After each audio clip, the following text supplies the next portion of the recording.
Good evening, lovely people. Quick, you want to do a little safety video on this daily thing, baby grinder.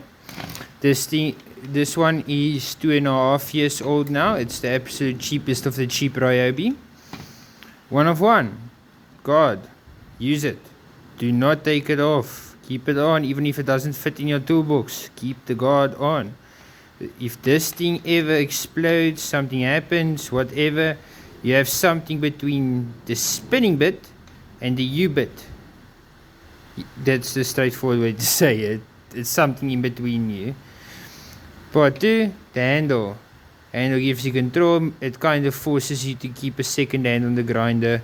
I can't work with this. I can, but I've never been able to. I've worked thousands of times without the guard or the handle on job sites.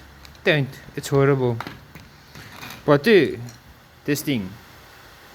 Use it.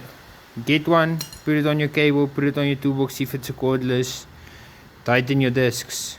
Don't over tighten them. Tighten it by hand. Then bring in the grinder key. Snug it. Just snug. You will break your chuck lock if you do not tighten it correctly. Ask me how I know. Over here we have a little grinding key actually I made. So it just fits in this hole, goes into a chuck lock.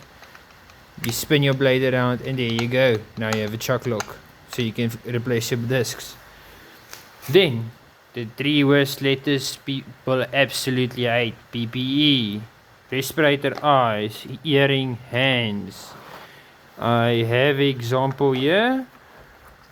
Which one was it? This one was it. Right there. Concrete cutting disc. You can see that should have been a bad day. Same thingy. Nothing.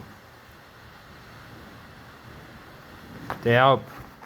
Little hammer icon made for blacksmithing. Then, most importantly above everything, safety shoes. Safety sandals because I'm African. Safety shoes. Don't use them. Be a man. Peace be with you.